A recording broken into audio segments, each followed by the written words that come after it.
బెంగాల్ని విభజించకూడదు అని చాలా ఉద్యమాలు జరిగాయి. అది జరుగుతూ వచ్చిన తర్వాత ముస్లిం లీగ్ ఏర్పడింది. ఇక్కడ మనకి దక్షిణంలో జస్టిస్ పార్టీ ఇవన్నీ అంటే చిన్న చిన్న వాళ్ళు అలా పెట్టి పోషించారన్నమాట. తర్వాత ఏమైందంటే అప్పుడు మనకి ఇంకా సరే ఇంకా విడిపోవాలని డెసిషన్కి వచ్చేసారు, ఏదో ఒక డెసిషన్ తీసేసుకోవాలి అనేది. అయితే 1946లో ఏమైందంటే ఈ ప్రాబ్లం ఇంకా సివియర్ అయిపోయింది అనమాట.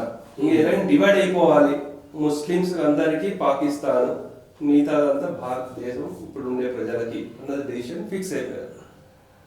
సో చాలా మంది అనుకుంటారు మన షేక్ హసీనా తండ్రి గారు ఎవరైతే ఉన్నారో ముజిబుర్ రెహమాన్ గారు, ఆయన చాలా మంచి వ్యక్తి, అన్ని మతాలని గౌరవిస్తారు అలా అనుకుంటారు. యాక్చువల్లీ డైరెక్ట్ యాక్షన్ డే జరిగింది ఏదైతే ఉందో 1946లో ఆయన చాలా ఇంపార్టెంట్ పాత్ర ఉంది.